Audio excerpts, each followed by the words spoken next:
Great. Welcome to our humble beginnings. We are Return to Win. And so I don't know if you were part of our previous group before, but Sandhya and I, we were part of another Return to Work program from 2021 for another organization. And while we were doing these events, we decided that it would be nice to start something new to focus on issues that are faced by Indian women who are relaunching after a career break. Relaunching, as you know, it's tough by itself, is as good as a trip to the dentist. For Indian women, though, when you consider cultural nuances and visa intricacies, this task becomes even that much more challenging. So, whether you're here as an overseas student or a new worker or a new spouse, a lot of our content is tailored for Indian women, although a majority of our content is still relevant for all returners over the next few months, right? So we have many events planned. We will connect you to experts to help you learn, to upskill and network and find your next role. Both of us know from experience that your journey doesn't quite end there. Going back to work after a break can be terrifying. So we will also provide resources to seamlessly help you move into your new role with confidence and go win it. That's what we're here for. We help you return to win. We have a LinkedIn group. We'll post links to that later in the presentation. Join our LinkedIn groups for updates and for the next event, and also to start discussions and help topics with members. Little about me. I am from Bangalore, India. I moved to the US for my master's in industrial engineering at Georgia Tech. During the 2008 recession, my student visa was not converted to a work visa and I lost my work permit. It was a very isolating experience. It was humbling and frustrating to find a job with no work visa and the H-1B lotteries. This is way before, the H-4 situation became much better. I finally decided to follow my passion and reinvented myself. I worked at small businesses, I worked pro bono, I volunteered at nonprofits, and my journey suddenly turned from frustrating to deeply fulfilling. Along the way, I also landed a job after many years of trying. So now I'm on another break to take care of my newborn baby. And Sandhya and I got talking, and we thought it was a nice time to start Return to Win so we can provide you the resources we wished we had when we had relaunched. Sandhya, if you want to introduce yourself and talk about the events we have planned. Right. So I'm Sandhya. I'm originally from Andhra, mostly grew up in Hyderabad. And I came to US again for my master's. And right after that, I started working. Uh, Fortunately, I don't have any visa. I never had any visa issues or anything. However, during uh, 2017, I got laid off. And that was after working for 13 years on the same place, and got laid off. And I discovered that I couldn't find a job. Almost after a year of trying, and it was just like rejection after rejection, I decided to change fields, reinvent myself, and move on to other adjacent fields which probably have better job opportunities to learn by oneself. And so did a few courses by myself, did a boot camp and stuff like that, and did some freelancing too at a very pretty much like minimum wage kind of a thing, for a little bit, just to gain some experience, and then landed a regular software engineering job. Um, right now, I'm working as a senior software engineer at a small company called GovSpin. Couple of things that I would like to point out is it is hard to deal with rejection, and that's why we are here to provide that kind of support. Rejection is going to be there. There is really no way out of it. The market conditions are tough, and also have your options open. Uh, research. Don't say no to opportunities. And that's it from me. That's my introduction. We do have some events planned for you. We are still finalizing speakers for our events, but stay in touch on our LinkedIn or follow Sandhya and me. We'll be posting links to our next events. So the plan is to go step by step and tackle the questions that most returners have. And each of our sessions, a section of it will be tailored for Indian women in specific so that we can help you with the unique issues that you are facing. So stay tuned. In a few days, we'll be launching the Eventbrite for our next event. Sandhya, go ahead. So, yeah. So first things first, like as I'm assuming, like since you're here, you really want to find a job. At some level you have made a decision. Yes, how I want to work, how do I find a job? The framework I would like use is, yes, listen to others, what others are saying, what market is saying. There are lots of things, but we need to apply it to ourselves. How do we apply it to ourselves? You know, list your education and previous experiences, whatever those previous experiences are. It can be volunteering, it can be just community work, it can be uh, tutoring at home, anything, and anything can be an experience. Make a list of all of those, identify your past experiences and education, and then list your passions and interests. What am I interested in? What do I really want to do? Okay, and based on those lists, explore the job boards. These can be your regular job boards, Indeed, LinkedIn, etc., etc. So my framework is basically like, okay, your job search, you're identifying the jobs you're targeting should be at the intersection of your interests, what you're good at, and the market, what the market will pay money for.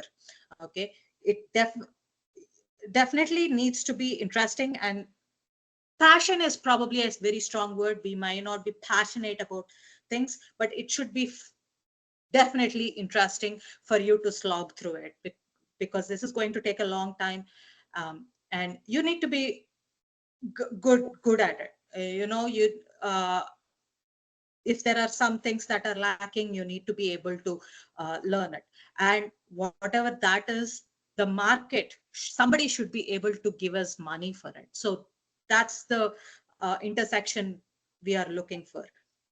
Okay, and explore the job boards for those job listings, see the job postings and see what the skills you are missing are. Okay, and see if you can learn them by yourself, find some resources to learn. Interview prep is a big thing. These days the interviews are not straightforward. They have multiple rounds, multiple places for them to reject us, but try to figure out what the industry norm is for those positions, and try to find resources for interview preparation. That also includes your resume building, your cover letter. In the software field, you'll need to develop some projects, have some example code and stuff like that. So all those things, you need to find the resources.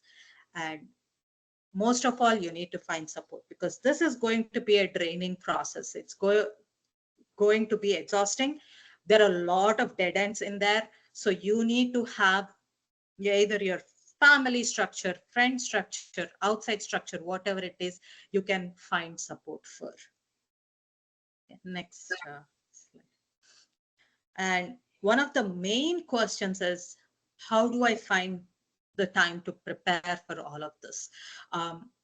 You know, and the most, like I would say, for me, I have a couple of kids, and if the kids are at home, I cannot focus on anything. They are just constantly coming and talking to me, even though they are much older. Um, for me personally, I would take out time when they are not at home, like when they are at school or something, or there is somebody else at home taking care of kids. You need to have a good chunk of time.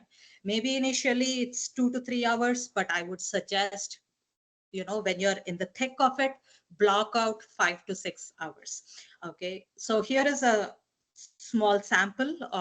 A lot more detail is on our blog. You can go to returnToWin.org blog, and for anything that you have to do during that time, you know, let's say you found some 5 hours of time during the day where you can use for preparation, but I have these things to take care of. Pretty much anything. You know, there are three choices: spouse or somebody else at home takes care of it, okay, or at least does partial thing so that you can take over later on, or just don't do it. There are some things we do, a lot of things we do that are probably okay not to do every day. Number three, outsource, find somebody else to do it. Couple of examples here.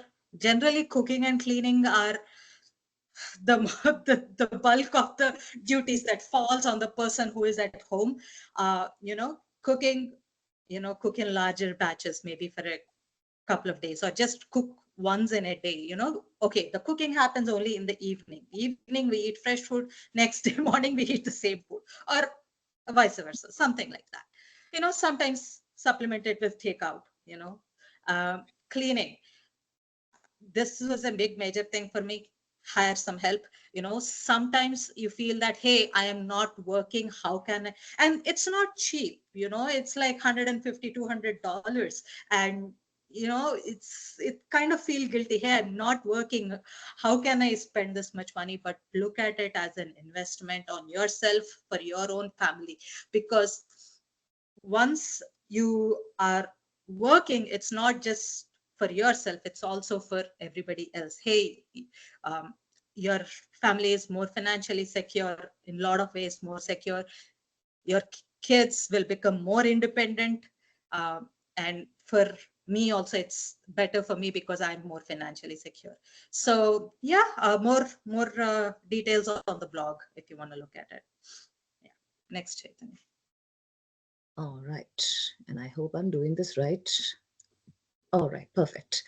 So now that you have decided that you will go search for a job and you have decided which roles you want to apply to, and you have made time for yourself, which is the most important thing, the next step is goal setting. Goal setting is important because it keeps you accountable, it keeps you on track, and it also helps you track all the success that you have and all the hard work that you have put into your job search. Right. So it's for me, goal setting is very important for the unpleasant tasks. For example, everyone has tasks that we don't look forward to. I personally, I'm an introvert. I hate networking. So just setting a goal that I'm going to talk to one person every week makes me see that at the end of the year, I've spoken to almost 50 people. And when I look back at it, I feel great because it's a huge achievement for me to see that I've actually been doing so much hard work, right? So some of these activities that you have on this Excel file, and we will provide you this Excel file at the end of this webinar as well. And this is, everything is unlocked. You can change it any way that you want to suit your unique journey. So some of these activities that we have here, they're pretty common for all the job seekers. Job applications, set a weekly goal. The first column in red is the only thing that you'll be really changing to set your goals. And then you put in week 1 to 5 is when you put in your actuals. When you're putting in your job applications, make sure that you've researched if the company does sponsor visas, if you do need visas, or some companies also expect you to have a green card. Even if you're on an H4, it still means that you are dependent on another person's H1B, so they may not be okay with it. So before you start, just make a quick list, if you can, of companies that do not require just a green card or an unsponsored visa, so that you're using your time wisely. Second is networking outreach. Like I mentioned, networking outreach is anything that is contacting recruiters, having informational with people in your field, reaching out to ex-colleagues, reaching out to people you know. You can keep it good for yourself by reaching out to people you know and your mentors in the beginning to help you out. Most of the recruiting these days happens through networking. The jobs are found through networking, although continue applying on LinkedIn and Indeed. Do not stop doing that. But networking is a powerful way to land your next job. The next one is conferences and job fairs. Conferences and job fairs, they may not always land you the next job, but it helps you get out there and talk to people, talk about yourself, get your resume out, build your network. So it's a great way to gain confidence and build your network, again, which is very important for building your networks. Most of the jobs are on LinkedIn these days. And LinkedIn, as anywhere else on the internet, you have to be loud to be heard. So there's a couple of ways to be noticed. It is putting your own posts, making your own content, or liking other posts and sharing other posts. So all these activities will help you stay on top of your network's feed. And somewhere, somehow, someone might find your profile interesting and reach out to you. So LinkedIn is an easy task for you to cover. So make sure that you are doing something every week on LinkedIn. Probably one of the most important things in all this list is upskilling. As Sandhya mentioned, it takes a long time for you to land a job, depending on how many years of career break you had and what industry you're looking in. It might take you from anywhere between 6 months to a year and a half or more to land a job. If you start with one skill today, it means that at the end of just 1 year, you can be a master at it. And this upskilling is directly helping you land your next interview and helping you in the next job once you do land it. So do not um, put all your majority of your time into upskilling every week, and keep at it. Even if it feels that you're working all alone, keep at it. It's going to give you results. Probably one of the things that is usually overlooked is volunteering. I cannot explain how important that is to people who have a break. One, it helps you cover the gap, right? So when people ask you in an interview, what did you do? You have something to talk about. Two, it also helps you get out there, stay current, build your networks again, and just test out what skills you've gained and also gain new skills, right? So the only advice I have for you when volunteering is don't just volunteer at a place that looks good on your resume. Volunteer at a place that you feel passionately for, because when you start talking about what you did in the interview, if you're passionate about it, it's going to show, and the recruiters and the panel will respect you all the more for that. All right, so your goal setting is done, and the next step is all the nitty gritties. So if you apply to 2 jobs every day, you will be applying to more than 700 jobs in a year. That means that a lot of things can fall through the cracks if you're not paying attention. Sometimes recruiters and panels, they get back to you more than a month after you apply. So it's hard to remember what job you applied for, what resume you used. So this is a simple tracker that helps you just keep track of all the stuff that you're doing, get organized about it. At the end of every day, just go back and update this chart, or at the end of every week, whatever works for you, just go back and update this file and see what works for you in terms of the information that you're putting in. Step one is data collection, right? Once you have all the data, you can go back and see what's working, what's not working, where should you pivot your job search. Some of the things that I would like to draw your attention to, the last 2 columns. I wish that you could apply, just hit easy apply and apply to most jobs, but unfortunately, the world doesn't work that way. Most employers expect you to create account on their website. So just keep track of all the user IDs and passwords in these columns so that in case you do receive updates out there, you know how to get there easily. The next column I'd like to draw your attention to is the resume version. If you are not using multiple versions of your resume already, I highly encourage you to do so. And ladies who require work permits, I would like you, if you already have a green card, I would put in a few words, something that says that you're on a green card or you do not need a sponsorship somewhere on your resume. It helps you get your screening interview in case that's one of the reasons that your resume has been getting rejected in the past. In case you do need a sponsorship, I would not mention anything about it on your resume and just leave it that way so that you still get your screening interview and you can impress them when you speak to them. So do track your resume versions, and if you're including your cover letter, see how far it takes you. In the activity section, you can see that you can track how far each of your applications took you. So based on a combination of a resume version and activity, you can see which resumes have been working for you. Is it a problem with your resume, or is it a problem with your interviewing? Where do I need to upskill? Do I need to make my resume better? Did I need to include my cover letter? So there's a lot of things that, a lot of information that you can get from this. Lastly, I would encourage you to create a text file that has all the job descriptions somewhere on your laptop. When you, as soon as you apply, just copy and paste all the job description content, including these days, there is salary content and who to contact as well.